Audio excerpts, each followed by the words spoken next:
Bayan, ang pambansang awit ng Pilipinas.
Thank you po. Magandang umaga sa ating lahat. Vice Mayor Dodot, ating sanggunian panlungsod, sa mga kaunin ng ating nasyonal at lokal na pamahalaan. Muli po, magandang umaga sa ating lahat. Siyempre sa ating mga kasama mula sa hanay ng MSMEs. Nasaan po ba sila? Taas naman po ng kamay. Ayan po, meron pang nagmula sa Benguet na kasama po natin ngayon. Maraming salamat po. Nakarating po kayo dito sa aming maagang flag raising ceremony at sa ating mga opisina ng CTO. Di ko na po isa-isahin yung mga kasama sa pagdiriwang natin ng MSME Week, no? Pero siyempre sa panguna po ito ng LEDIO ni Sir Ian, no? Maraming salamat sa mga programa para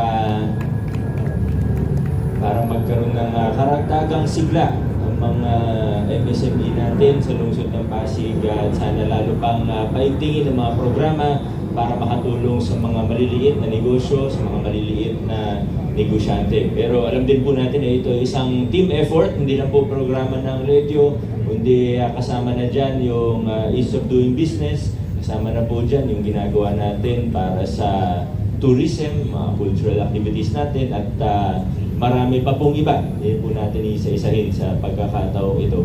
Kala ko kanina uulan pa, ano? Siguro hindi ko alam kung anong oras tumigil yung siguro umbon lang ng konti. Pero napapasalamat tayo sa Diyos dahil hindi tayo tinamaan ng malakas ng bagyo. Pero inaasahan pa rin at in-anticipate pa rin natin na malakas pa rin ang pag-ulan ngayong buong linggo hanggang sa susunod ng mga linggo dahil sa ulan at tubig na dala ng habagat. Kaya naka-high alert pa rin tayo. Lagi po tayo malisto, no? At minsan ang mahirap pagka hindi tayo masyadong dinaanan ng bagyo, sa susunod na bagyo, ang tendency, human nature po siguro, medyo relax tayo ng konti.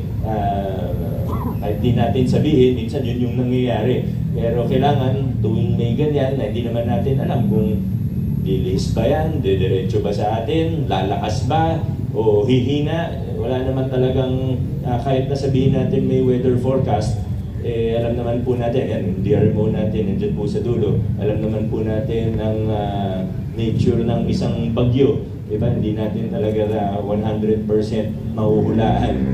Meron ng forecast na mag-guide po sa atin. Kaya kailangan talagang po tayo on high alert tuwing may posible. Kahit posibilidad lang, kailangan alert po tayo. Kaya sa mga kasama na nag-overtime, Biyernes, Sabado, Linggo, maraming salamat po. Yun lang po muna. Sana suportahan po natin ang mga programa ng LEDIO at iba pang opisina para sa ating MSME Week at mga programa kagaya na lang ng tapat na siguro hindi pa na-maximize ng ating mga kapwa Pasigenyo. Mga programa pa tayo na siguro mapapakinabangan pero hindi pa alam. Siguro sa parte natin, sa lokal na pamahalaan, ang sa importante, hindi lang maganda yung programa, kundi kailangan i-promote din natin yung information dissemination, komunikasyon sa tao. Kasing importante lang yan ang programa. Kasi ang ganda ng programa natin, di naman napapakinabangan, sayang. Kaya kailangan na double time, triple time tayo sa information dissemination at communication. Siguro pwede na lang po tingnan sa Facebook, yan ang siguro yung pinakamadali.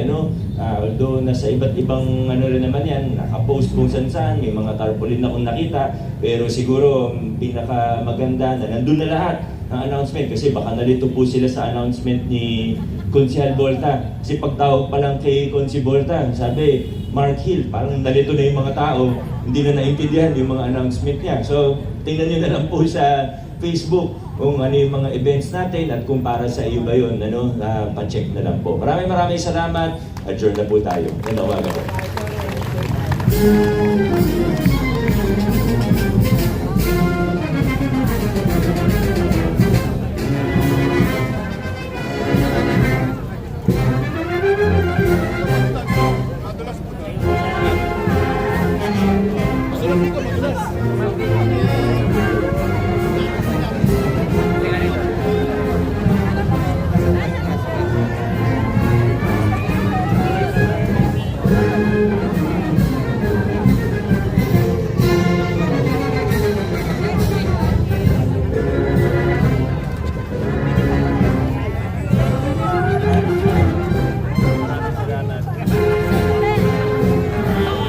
Baka mabiyuta, medyo patalo.